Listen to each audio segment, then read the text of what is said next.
Hello friends, நீங்கள் வந்துட்டு இந்த வீடியோவில் என்ன பற்றி பார்க்க போகிறோம்னா, இந்த லெனோவோ லேப்டாப் வர இந்த மாதிரி ஒரு சைடு வந்துட்டு லிட்டு ப்ராப்பராக க்ளோஸ் ஆகி ஒரு சைடு வந்துட்டு கேப் ஒரு அன்ஈவனாக க்ளோஸ் ஆகுது. இதுக்கான ரீசன் என்ன, அதை எப்படி ஃபிக்ஸ் பண்ணலாம் அப்படின்ட்டு பார்க்கலாம்.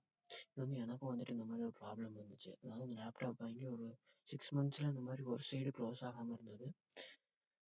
சரி, என்ன ரீசன் தெரியலையே அப்படின்ட்டு நான் வந்துட்டு கஸ்டமர் கேர் கால் பண்ணியிருந்தேன். ஏன்னா 1 இயர்க்கு வந்துட்டு ஆன்சைட் ப்ரீமியர் சப்போர்ட் வந்து கொடுத்துருந்தாங்க. சரின்னு சொல்லிட்டு நாங்கள் அப்ரோச் பண்ணங்காட்டி அவங்க என்னென்னு பார்த்துட்டு நாங்கள் சொல்கிறோம் அப்படின்னு சொல்லியிருந்தாங்க. அப்போ திடீர்னு பார்த்தா கேஸ் வந்து க்ளோஸ் ஆயிடுச்சுன்னு சொல்லிட்டு மெயில் வந்துச்சு.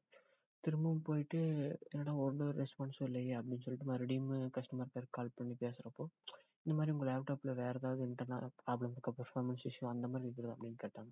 அதெல்லாம் எதுவும் இல்லைங்க, இந்த மாதிரி லிட்டு தான் ப்ராப்பராக க்ளோஸ் ஆகலை அப்படின்னு சொன்னதுக்கு இந்த மாதிரி ஃபங்க்ஷனாலிட்டி இதுக்கு மட்டும் தான் நாங்கள் வந்துட்டு வாரண்ட்டி வந்து அப்ளை ஆகும், அதை மட்டும் தான் எங்களால் ஃபிக்ஸ் பண்ண முடியும் அப்படின்னு சொல்லிட்டாங்க. சரின்னு சொல்லிட்டு நான் அதாவது வாரண்ட்டி முடியறதுக்கு 1 month தான் ரிமைனிங் இருந்துச்சு. சரின்னு சொல்லி சரி நம்மளே பார்த்துக்கலாம் அப்படின்ட்டு நான் விட்டுட்டேன். எனக்கு வந்து என்னென்னா உள்ளே வந்துட்டு ஒரு ஸ்க்ரூ வந்துட்டு கலந்து ஓடிக்கிட்டு இருக்கிற மாதிரி இருக்கும். லேப்டாப் எடுக்கிறீங்களா இங்கிட்டு அங்கிட்டு ஸ்க்ரூ போய்கிட்டு இருக்கும் பேனலுக்குள்ளே. சரி, அதனால தான் இப்படி ஹிஞ்ச் வந்து க்ளோஸ் ஆகாமல் ஓப்பன் கேப் வருது அப்படின்னு சொல்லிட்டு சரி நம்ம எடுத்து பார்க்கலாம் என்னன்ட்டு நான் ஓப்பன் பண்ணி பார்க்கும்போது தான் கரெக்டாக வந்து அதாவது இந்த சைடு இருக்கிற ஒரு ஸ்க்ரூ வந்துட்டு கலந்துச்சு. அதுதான் வந்துட்டு உள்ளே ஓடிக்கிட்டு இருந்துச்சு. சரி, இதை வந்துட்டு நம்ம ஃபிட் பண்ணிட்டோம்னா அந்த ப்ராப்பராக வந்துட்டு க்ளோஸ் ஆயிரும் அப்படின்னு சொல்லிட்டு நான் அந்த ஸ்க்ரூ வந்துட்டு இங்கே வந்து மிஸ் ஆன பக்கம், அதாவது இந்த சைடு எங்கே ஸ்க்ரூ இருக்கோ அதே மாதிரி அங்கே மிஸ் ஆயிருந்தது. அதை வந்துட்டு அங்கே ஃபிட் பண்ணிட்டேன்.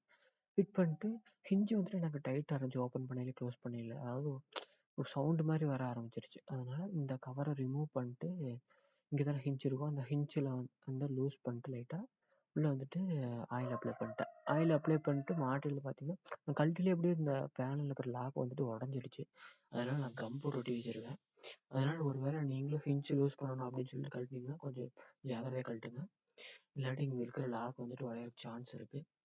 வந்துட்டு இந்த மாதிரி இந்த உள்ளே கழண்டு கிடந்த ஸ்க்ரூ வந்துட்டு எடுத்து மாட்டிட்டு ஆயில் அப்ளை பண்ணிட்டு பார்க்கும்பொழுது இந்த ப்ராப்ளம் வந்துட்டு ஃபிக்ஸ் ஆயிடுச்சு. கரெக்டாக வந்துட்டு இதே மாதிரி இங்கே ப்ராப்பராக வந்துட்டு க்ளோஸ் ஆயிடுச்சு. ஒருவேளை உங்கள் லெனோவோ லேப்டாப்பில் வேறு ஏதாவது லேப்டாப் வந்துட்டு இந்த மாதிரி ப்ராப்பராக க்ளோஸ் ஆகலைன்னா நீங்களும் இந்த மாதிரி ட்ரை பண்ணி பார்க்கலாம், உங்களுக்கும் ஃபிக்ஸ் ஆக சான்ஸ் இருக்குது. அவ்வளோதான் ஃப்ரெண்ட்ஸ், வீடியோ முடிஞ்சது. தேங்க்ஸ் ஃபார் வாட்சிங்.